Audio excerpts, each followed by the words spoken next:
আমরা এখন দেখব বণিক ট্রেডিং সফটওয়্যারে কখন এবং কিভাবে আদার বিল এন্ট্রি করতে হয়।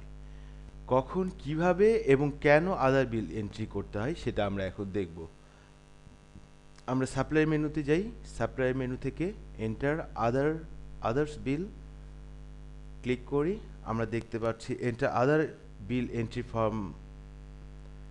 এখানে আছে আদার বিল নাম্বার, ডেট, তারপরে আছে সিলেক্ট গ্রুপ, তারপরে আছে সাপ্লায়ার, এখানে আছে সিলেক্ট অ্যাকাউন্ট, এখানে অ্যামাউন্ট, এখানে ডেসক্রিপশন, এখানে রেফারেন্স। এখন প্রশ্ন হচ্ছে যে কখন আদার বিল এন্ট্রি করব এবং কেন আদার বিল এন্ট্রি করব।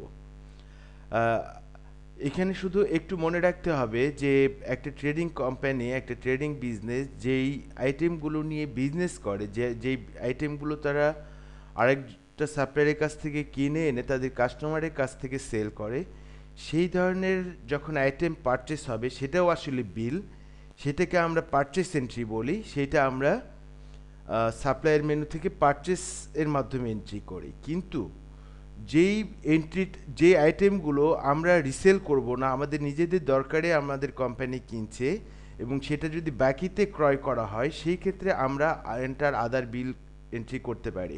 শুধুমাত্র বাকিতে অন্যান্য আইটেম ক্রয় করা ছাড়াও যে কোনো ধরনের বিল যাদের কাছে আমাদের অন্য কোনো কোম্পানি আমাদেরকে সাবমিট করলো, যেটা আদার দেন যে আইটেমগুলো আমরা পারচেস করি রিসেল করার উদ্দেশ্যে, সেই আইটেমগুলো ছাড়া যে কোনো কিছু কেনা বা কোনো সার্ভিস আমরা নিলাম, ইলেকট্রিক বিল হতে পারে, ঘর ভাড়া হতে পারে, যদি আমাদের সাপ্লায়াররা আমাদেরকে সেই বিলগুলো দেয়, সেই ক্ষেত্রে আমরা আদার বিল এন্ট্রিটা করব। এখানে আদার বিল এন্ট্রি করার সুবিধাটা হচ্ছে যে আমরা জানি যে অ্যাকাউন্টিংয়ে দুইভাবে করা যায়। একটা হচ্ছে নগদান ভিত্তিক অ্যাকাউন্টিং, বা যেটাকে আমরা ক্যাশ বেসিস অ্যাকাউন্টিং বলি। আর একটা হচ্ছে অ্যাক্রুয়াল বেসিস অ্যাকাউন্টিং। আমরা অ্যাক্রুয়াল বেসিস অ্যাকাউন্টিংয়ের সুবিধাটা আমরা বণিক ট্রেডিং সফটওয়্যারে পাই। এর ফলাফল হবে যে আপনি যদি একটা বিল এন্ট্রি করে রাখেন, তাহলে আপনি আপনার পেয়েবল রিপোর্টটাতে পেয়ে যাবেন যে আপনাকে কোন সাপ্লায়ারকে এন্ট্রি করতে হবে। আপনার অ্যাসেটটাও সেক্ষেত্রে ঢুকে যাবে বা খরচটাও সেক্ষেত্রে এন্ট্রি হয়ে যাবে। আপনি শুধু সাপ্লায়ারকে হয়তো পরে পেমেন্টটা করবেন। আমরা একটা উদাহরণ দিয়ে জিনিসটা বোঝার চেষ্টা করি। আমরা ধরে নিচ্ছি যে আমাদের কোম্পানি আরেকটা কোম্পানি থেকে বাকিতে কিছু কম্পিউটার পারচেস করছে। সেই ক্ষেত্রে আমরা আদার বিল এন্ট্রি করব। আমরা প্রথমে চার্ট অফ অ্যাকাউন্টসে যাই।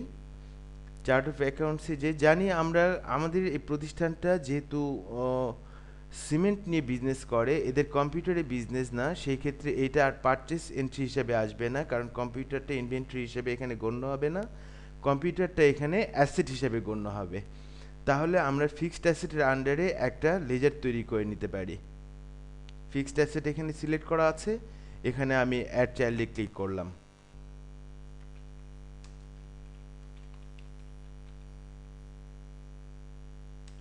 কম্পিউটার্স আমরা এখানে লেজার হিসেবে সিলেক্ট করলাম। আমরা কোনো ওপেনিং ব্যালেন্স দিলাম না, আমরা এখানে ক্লিক করলাম সেভ। এবং নতুন আমরা একটা সাপ্লায়ার তৈরি করতে পারি, একটা গ্রুপও তৈরি করে নিতে পারি যে আদার সাপ্লায়ার, আমরা দেখি আদার সাপ্লায়ার আছে কিনা। আমরা একটা আদার সাপ্লায়ার গ্রুপ তৈরি করে নিই, আদার, সেভ।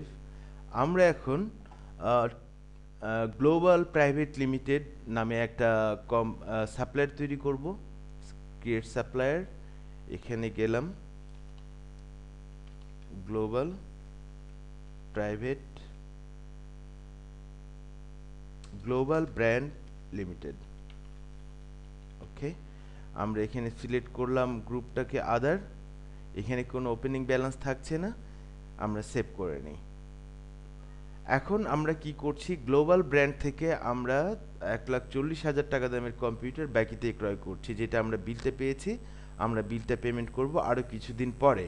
সেই ক্ষেত্রে আমরা যদিও এখন টাকা তাদেরকে প্রদান করছি না, কিন্তু আমাদেরকে বিলটা এন্ট্রি করতে হবে, যাতে করে আমার কম্পিউটারে আমার বিলটা আমাকে শো করে যে গ্লোবাল ব্র্যান্ডকে আমাকে 1,40,000 টাকা পে করতে হবে, এবং এই আমরা যে লাইবিলিটি তৈরি হলো 1,40,000 টাকা, এটা বিনিময়ে আমরা একটা অ্যাসেট পেলাম, যে অ্যাসেটটা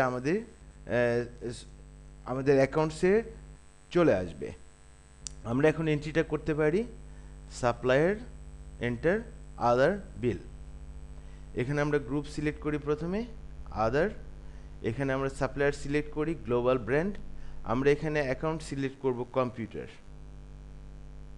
কম্পিউটার্স, এখানে অ্যামাউন্ট সিলেক্ট করলাম 1,40,000।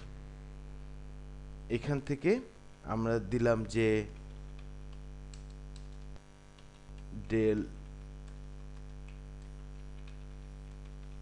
সার্ভার কম্পিউটার, ডেসক্রিপশন দিলাম, রেফারেন্স একটা দিলাম 342 নাম্বার, তারা আমাদেরকে যে বিল দিয়েছে সেইটা রেফারেন্স নাম্বার। আমরা সেভ করি। আমরা যদি এই ডকুমেন্টটা সেভ করি তাহলে আমরা দেখতে পারবো যে গ্লোবাল ব্র্যান্ডের অ্যাকাউন্টে 1,40,000 টাকা যোগ হয়েছে এবং কম্পিউটার অ্যাকাউন্টে 1,40,000 টাকা যোগ হয়েছে। আমরা একটা লায়াবিলিটির মাধ্যমে আমরা একটা অ্যাসেট পেলাম।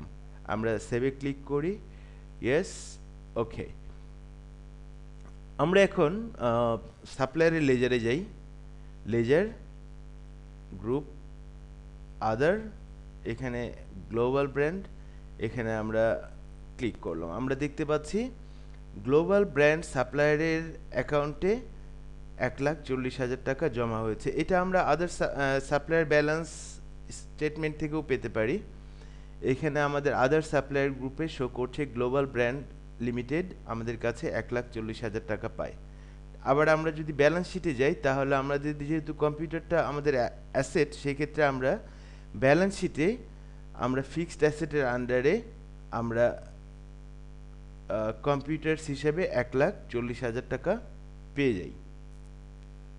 ঠিক একইভাবে আমাদের কারেন্টের বিল, আমাদের ঘর ভাড়া বিল, আদার কোনো সার্ভিস বিল, আদার এই ধরনের কোনো ফিক্সড অ্যাসেট পারচেস, যে কোনো ধরনের বিল, শুধুমাত্র যে আইটেম নিয়ে আমরা বিজনেস করি সেই আইটেম পারচেস ছাড়া আমরা যদি কোনো প্রকার বিল রিসিভ করি সেইটার ক্ষেত্রে আমরা এন্টার আদার বিল অপশানটা ব্যবহার করব।